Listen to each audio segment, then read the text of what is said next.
तो दोस्तों, यदि आपको इरेक्टाइल डिसफंक्शन यानी ईडी का प्रॉब्लम है, यानी लिंग में तनाव ना आने का प्रॉब्लम है, तो कौन कौन से ऐसे बेस्ट टिप्स हैं जिनको आपको फॉलो करना चाहिए, मोस्ट इफेक्टिव स्ट्रैटेजीज है जो ईडी के प्रॉब्लम को नेचुरली क्योर करने में आपकी मदद करेगी। आज इस बारे में बात करेंगे। ये टिप्स है तो बहुत सिंपल, इनको रेगुलर बेस पे अगर आप फॉलो करेंगे तो आपको कुछ हद तक फायदा मिलेगा। मैं ऐसा नहीं कहता हूँ कि हर केस में पूरा आपको रिलीफ मिल जाएगा और कभी कोई तकलीफ नहीं आएगी, लेकिन ये सारे टिप्स मस्ट डू चीज़ें हैं यदि आपको इस तरह का कोई प्रॉब्लम है। तो टॉपिक पर जाने से पहले जो लोग हमारे चैनल पर नए हैं उन्हें रिक्वेस्ट करूँगा कि चैनल को सब्सक्राइब करें, वीडियोस को लाइक करें, शेयर करें, फॉलो करें, कमेंट करें, पूरा देखें। टॉपिक इंपॉर्टेंट है, आपको शायद ही किसी और चैनल पे मिलेगा, इसलिए एंटर देखिएगा। चलिए शुरू करते हैं इंपॉर्टेंट वीडियो। हर एक टिप इंपॉर्टेंट है, इसलिए इसे ध्यान से देखिएगा, बीच बीच में देखने से फायदा नहीं होगा। सबसे पहले आपको एक हार्ट हेल्दी डाइट यानी ओवरऑल एक बैलेंस डाइट लेना है, जिसमें फल, सब्जियां, होल ग्रेन्स, लीन या फैट फ्री प्रोटीन्स हो, शुगर कम हो, नमक कम हो, अनहेल्दी फैट्स कम हो, प्रोसेस फूड्स या मैदे से बनी हुई चीज़ें या बहुत ज़्यादा चीनी से बनी हुई चीज़ें, बहुत ज़्यादा फैक्ट्री से आई हुई चीज़ें कम होनी चाहिए। ये सारे खाद्य पदार्थों को प्रॉपरली बैलेंस करके खाने से आपको फायदा मिलेगा और ईडी की प्रॉब्लम कम होगी। इसके अलावा आपको फिजिकल एक्टिविटी, एरोबिक एक्सरसाइज करनी चाहिए, इससे आपका ओवरऑल सर्कुलेशन इंप्रूव होगा और बीपी, शुगर, कोलेस्ट्रॉल जैसे रिस्क फैक्टर्स जो कि ईडी की प्रॉब्लम को बढ़ाते हैं, ये कम हो जाएंगे, जिससे आपको थोड़ा प्रॉब्लम में फायदा मिलेगा। इसलिए रेगुलर एक्सरसाइज करिए और वजन कम करने का प्रयास करिए। इसके अलावा एक हेल्दी बॉडी वेट मेंटेन करिए। यदि आपका बॉडी वेट बहुत ज़्यादा है तो इससे एस्ट्रोजन लेवल्स बढ़ता है और बॉडी का टेस्टोस्टेरोन लेवल मेल पेशेंट्स में कम होता है।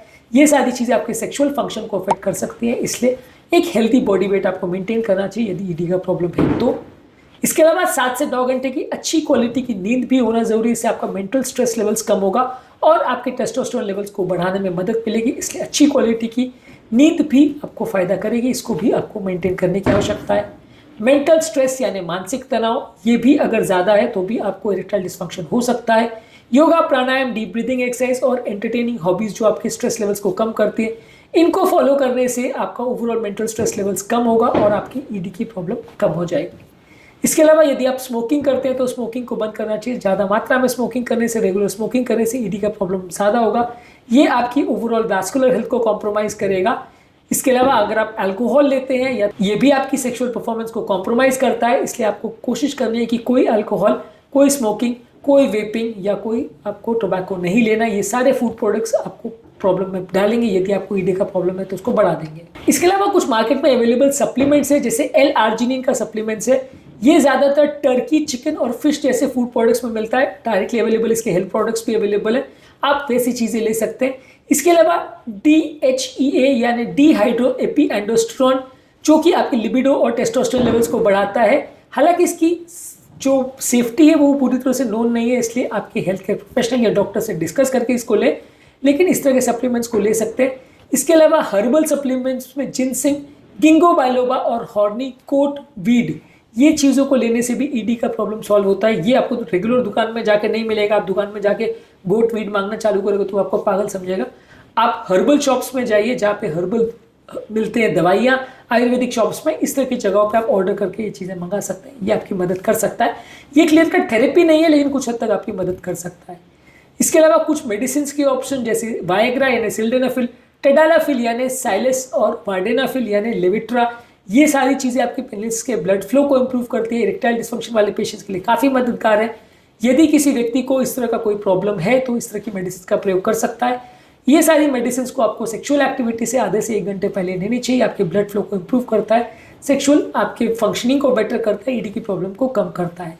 यदि किसी व्यक्ति का टेस्टोस्टेरोन लेवल कम है तो हार्मोन रिप्लेसमेंट थेरेपी यानी हेल्थ केयर प्रोवाइडर से डिस्कस करके आप टेस्टोस्टेरोन के सप्लीमेंट्स भी ले सकते हो, लेकिन ये सारी चीज़ों को आपको डॉक्टर से डिस्कस करके उनकी सुपरविजन में लेना चाहिए। बहुत ज़्यादा या बहुत अलग तरह से, गलत तरह से डोज लेने से आपको नुकसान पड़ सकता है, आपको प्रॉब्लम हो सकती है, इसको अवॉइड करिए। इसके अलावा पेल्विक फ्लोर की एक्सरसाइज करिए। केजल एक्सरसाइजेस करने से, जो कि पेनिस के आसपास की जो सारी मसल्स है उसकी एक्सरसाइज है, ये सारी एक्सरसाइज करने से आपका ओवरऑल इरेक्शन बेटर होता है और ओवरऑल मसल कॉन्ट्रैक्शन बेटर होती है। इसको करने से आपकी ओवरऑल मसल की कॉन्ट्रैक्शन और रिलैक्सेशन फोर्सेस बेटर होती है, जिससे आपको कंपेरेटिवली ईडी के प्रॉब्लम में मदद मिलेगी और आपको यूरिन पर भी कंट्रोल में मदद मिलेगी। तो अगर किसी व्यक्ति को यूरिन रिलेटेड प्रॉब्लम है या सेक्सुअल प्रॉब्लम है तो केजल एक्सरसाइज उसको रिकमेंड की जाती है। इसके अलावा अगर आपको बहुत ज़्यादा प्रॉब्लम है और ईडी का प्रॉब्लम आपको बार बार हो रहा है तो आपके पार्टनर से भी बात करिए कई बार ऐसा होता है कि जब आप अपने पार्टनर से बात करते हो तो आपकी ओवरऑल जो एक्सेसिव एंग्जाइटी स्ट्रेस होता है ये इंप्रूव हो जाता है, आपकी इंटीमेसी बेटर हो जाती है, इससे भी आपको सिग्निफिकेंट मदद मिलता है। और अननेसेसरी जो आपके मन में टेंशन रिलेटेड प्रॉब्लम्स होती है और आप बहुत ज़्यादा स्ट्रेस में आ जाते हो जिसकी वजह से आप एक्टिविटी को एंजॉय नहीं कर पाते हो, ये भी ईडी का एक इंपॉर्टेंट साइकोलॉजिकल प्रॉब्लम है, इसमें भी आपको सिग्निफिकेंट मदद मिलेगी। और लास्टली अगर आपको बहुत ज़्यादा प्रॉब्लम है और खासकर किसी बीमारी की वजह से हो रहा है जैसे डायबिटीज़, हाइपरटेंशन या हार्मोनल प्रॉब्लम की वजह से, तो आपके डॉक्टर को मिलिए, ये आपको ओवरऑल पर्सनलाइज थेरेपी देंगे जिससे इरेक्टाइल डिस्फंक्शन का प्रॉब्लम बेटर होगा। खासकर यदि डायबिटीज़ रिलेटेड इरेक्टाइल डिस्फंक्शन है तो डायबिटीज़ के कंट्रोल करने से इसमें आपको सिग्निफिकेंट फायदा मिलेगा। आज के टॉपिक में हमने बात करी कुछ यूजफुल टिप्स के बारे में जो कि इरेक्टाइल डिस्फंक्शन यानी ईडी के पेशेंट्स को फॉलो करनी चाहिए। इसके अलावा कौन कौन सी चीज़ें नहीं करनी चाहिए, कौन कौन से खाद्य पदार्थ लेने चाहिए, कौन कौन से खाद्य पदार्थ नहीं लेना चाहिए, कौन कौन सी दवाइयाँ लेनी चाहिए, इस पर ऑलरेडी हमने काफ़ी सारे वीडियोस किए हैं। इन सभी वीडियोस को चेकआउट करिए, आपको काफ़ी कुछ नया जानने को मिलेगा। उम्मीद करूँगा कि आज के टॉपिक में कुछ नई बातें जानने को मिली होगी। जो लोग हमारे चैनल पर नए हैं उन्हें रिक्वेस्ट करूँगा कि चैनल को सब्सक्राइब करें, वीडियोज़ को लाइक करें, शेयर करें, फॉलो करें, कमेंट करें, पूरा देखें ताकि चैनल को कंटिन्यू करने के लिए हमें मोटिवेशन इंस्पिरेशन मिलती रहे।